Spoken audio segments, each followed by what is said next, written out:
Bismillahirrahmanirrahim. Assalamu alaikum. I hope all of you are fine. I am your teacher Amna Ahmad and I welcome to all of you in my class. My dear students, as you know, we are reading about chapter 12 that is our solar system. आज जो हम lecture पढ़ने वाले हैं that is lecture 2 about the life cycle of stars and the life cycle of sun. Stars का life cycle क्या होता है, किस तरह से स्टार्स की फॉर्मेशन होती है और स्टार्स का जो लाइफ साइकिल चलता है और उनका जो एंड पॉइंट है वो क्या होता है, किस तरह से अपने होल लाइफ स्पैन में स्टार्स जो हैं वो डिफरेंट जो फॉर्मेशन है उनमें चेंज होते हैं। इसके अलावा हमने देखना है कि लाइफ साइकिल ऑफ सन जो है, उधर सन का जो लाइफ साइकिल है वो कैसे स्टार्ट हुआ और उसका जो डिफरेंट उसमें फॉर्मेशंस होंगी, डिफरेंट जो चेंजेस आएंगी वो क्या आएंगी। सो उसके लिए एसएलओ देखते हैं।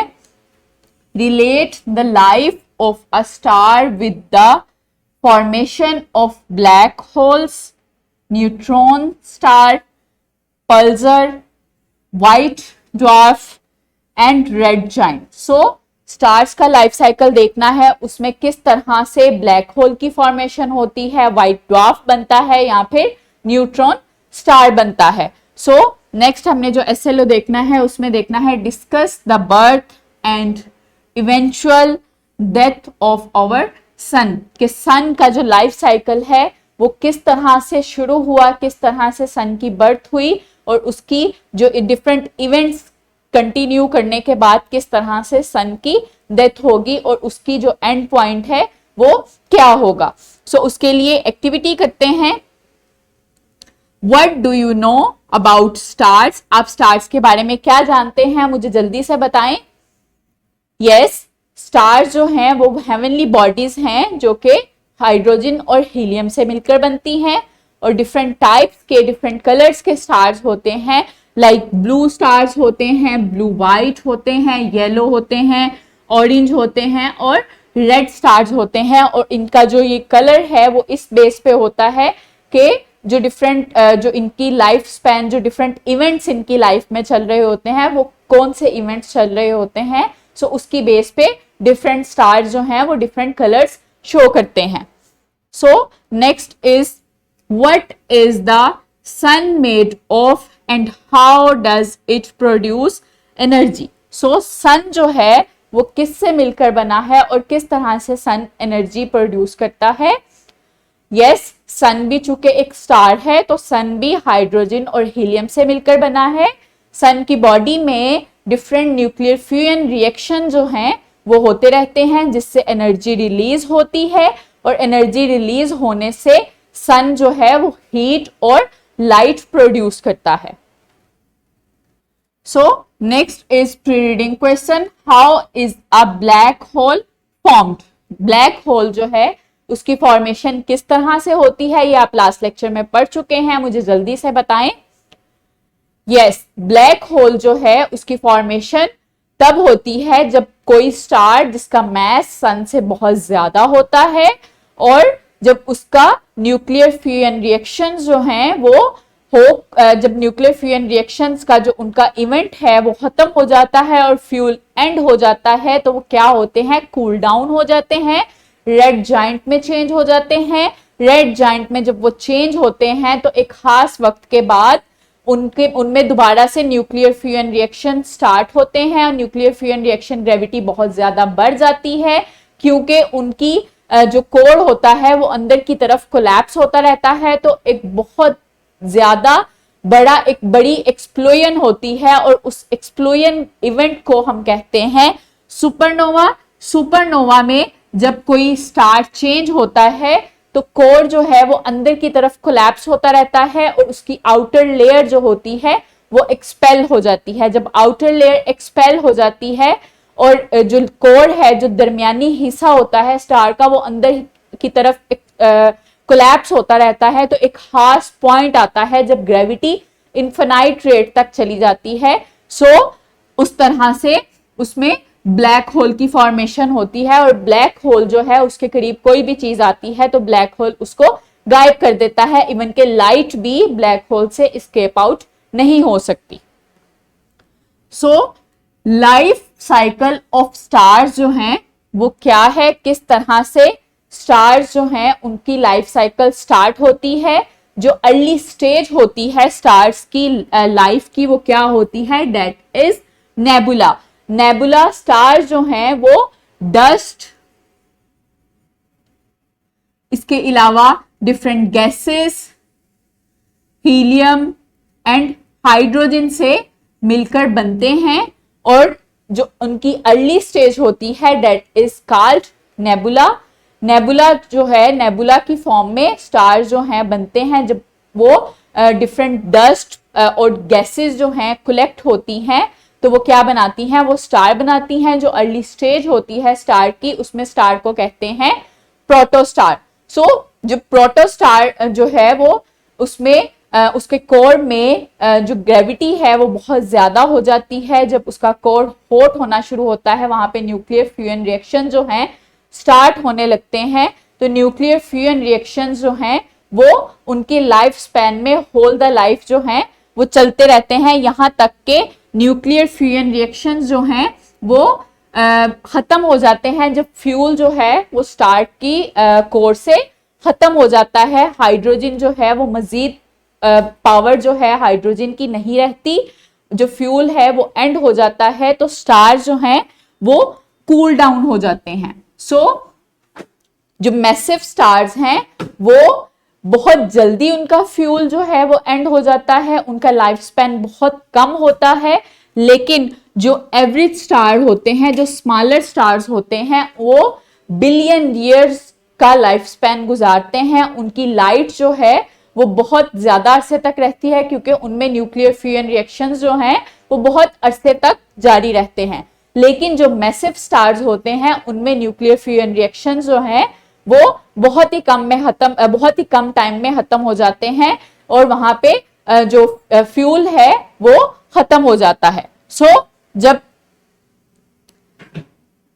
स्टार्स में फ्यूल जो है खत्म हो जाता है तो वो कूल डाउन हो जाते हैं, जो कि उनकी लाइफ में स्टेज आती है, वो क्या है, that is red giant. Red giant में चेंज हो जाते हैं। जो मैसिव स्टार्स हैं वो सुपर जाइंट में चेंज होते हैं, और जो स्मॉलर स्टार्स हैं वो रेड जाइंट में चेंज होते हैं। सो ये तब होता है जब स्टार्स की जो कोर है वहां पे जो न्यूक्लियर फ्यूजन रिएक्शंस हैं वो खत्म हो जाते हैं, क्योंकि मजीद फ्यूल जो होता है वो बाकी नहीं रहता, तो उनका कोर जो है वो एक कोलैप्स होना शुरू हो जाता है, और स्टार जो है वो रेड जाइंट में चेंज हो जाता है।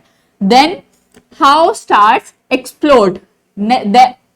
रेड जाइंट के बाद स्टार्स में दोबारा से न्यूक्लियर फ्यूजन रिएक्शन स्टार्ट होते हैं, और एक बहुत बड़ा धमाका होता है, बहुत पावरफुल एक्सप्लोजन होती है, जो कि क्या कहलाती है, दैट इज सुपरनोवा। जो मैसिव स्टार्स हैं वो सुपरनोवा में चेंज होते हैं, और स्टार्स की लाइट जो है वो बहुत ज्यादा हो जाती है, क्योंकि वहां पे बहुत पावरफुल एक्सप्लोजन होती है।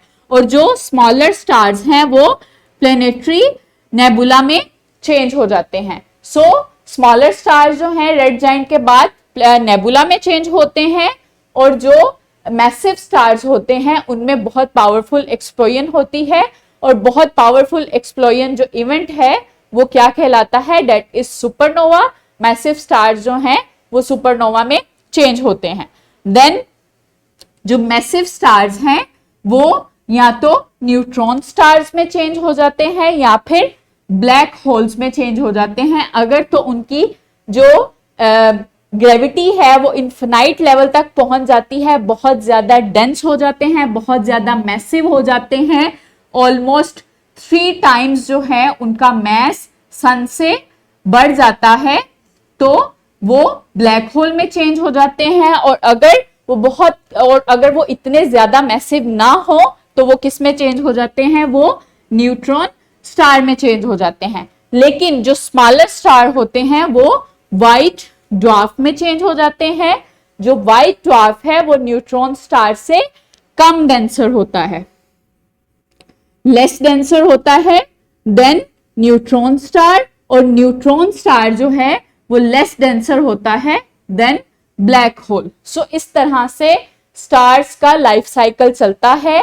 मैसिव स्टार जो हैं वो व्हाइट ड्वार्फ में चेंज होते हैं, और जो लेस मैसिव ड्वार्फ जो हैं, जो स्मॉलर स्टार्स हैं, वो व्हाइट ड्वार्फ में चेंज होते हैं, और जो मैसिव स्टार्स हैं वो या तो ब्लैक होल्स में चेंज हो जाते हैं अगर वो बहुत ज्यादा डेंस हो जाएं, और अगर लेस डेंस रहें तो वो न्यूट्रॉन स्टार में चेंज हो जाते हैं। इस तरह से एक सीक्वेंस में स्टार्स का साइकिल चलता है। नेबुला के बाद अगर तो वो एवरेज स्टार है, स्मॉलर स्टार है, उसकी जो उसमें न्यूक्लियर फ्यूजन रिएक्शन जो हैं वो कम है और उसका मास जो है वो सन से कम है, तो क्या होता है, वो व्हाइट ड्वार्फ में चेंज होते हैं। और अगर उनका मास मैसिव स्टार्स हैं, सन से उनका मास बहुत ज्यादा होता है, तो वो या तो न्यूट्रॉन स्टार में चेंज हो जाते हैं या फिर ब्लैक होल में चेंज हो जाते हैं। तो that is the life cycle of stars, जो उनके मास और उनके साइज पे डिपेंड करता है कि वो किस तरह से व्हाइट ड्वार्फ में या फिर ब्लैक होल में चेंज होते हैं। So next is the life cycle of sun. Sun जो है उसकी फॉर्मेशन नेबुला से हुई। जब डस्ट और गैस जो है वो मिली तो नेबुला से सन की फॉर्मेशन हुई। जो उसकी अर्ली स्टेज थी उसमें सन को प्रोटोस्टार कहा जाता था। प्रोटोस्टार की स्टेज के बाद जब सन का कोर जो है बहुत हॉट हो गया और वहां पे न्यूक्लियर फ्यूजन रिएक्शन स्टार्ट हो गए, तो सन जो है वो उसकी कोर में न्यूक्लियर फ्यूजन रिएक्शंस बहुत ज्यादा बढ़ गए, जिसकी मदद से सन जो है हीट और लाइट प्रोड्यूस करता है। और ये जो स्टेज है सन की जिसमें न्यूक्लियर फ्यूजन रिएक्शन, जो सब्सिक्वेंट स्टेज है सन की जिसमें न्यूक्लियर फ्यूजन रिएक्शंस हो रहे हैं, वो ऑलमोस्ट 4 से 5 बिलियन ईयर्स तक कंटिन्यू रहेगी।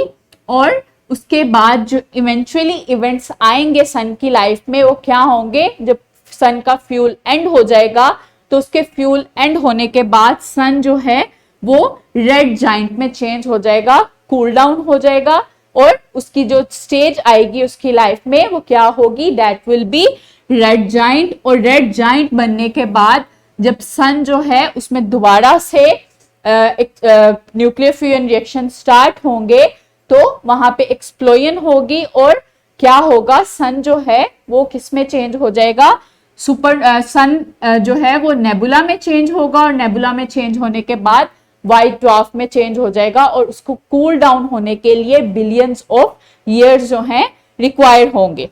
इस तरह से सन का जो साइकिल है वो नेबुला से डस्ट, जब ग्रुप ऑफ डस्ट और डिफरेंट गैसेस मिली और सन बना, और सन की जो अभी स्टेज चल रही है वो 4 to 5 बिलियन ईयर्स तक कंटिन्यू रहेगी, क्योंकि उसमें न्यूक्लियर फ्यूजन रिएक्शन जो हैं वो 4 to 5 बिलियन ईयर्स तक कंटिन्यू रहेंगे। जब फ्यूल सन का एंड हो जाएगा और उसकी पावर जो है खत्म हो जाएगी तो क्या होगा, सन जो है वो रेड जाइंट में चेंज हो जाएगा, और रेड जाइंट में चेंज होने के बाद जब उसमें दोबारा से न्यूक्लियर फ्यूजन रिएक्शन स्टार्ट होंगे तो वो नेबुला में चेंज होगा, और नेबुला में चेंज होने के बाद वो व्हाइट ड्वार्फ में दोबारा से कूल डाउन हो जाएगा और व्हाइट ड्वार्फ में चेंज हो जाएगा। लेकिन इस सब जो साइकिल है इसको कंप्लीट होने में बिलियंस ऑफ ईयर्स लगेंगे अप्रोक्सीमेटली, बहुत ज्यादा अरसा लगेगा सन को व्हाइट ड्वार्फ में चेंज होने के लिए।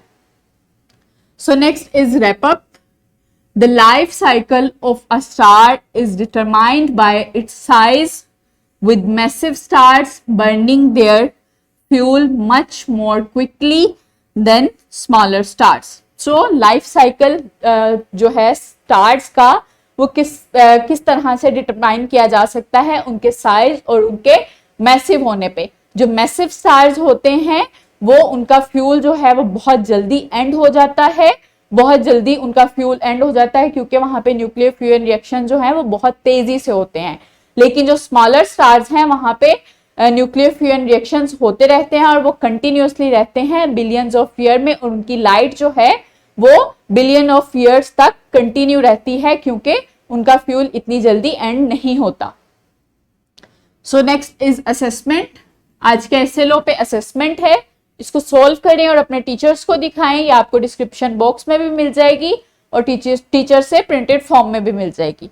Next is homework, research and create poster or infographics illustrating the life cycle of a star, including its transformation into one of the following: a black hole, neutron star और white dwarf. So आपने poster बनाना है, उसमें आपने different illustrations बनानी है, या फिर आप प्रिंटेड पिक्चर्स भी पेस्ट कर सकते हैं।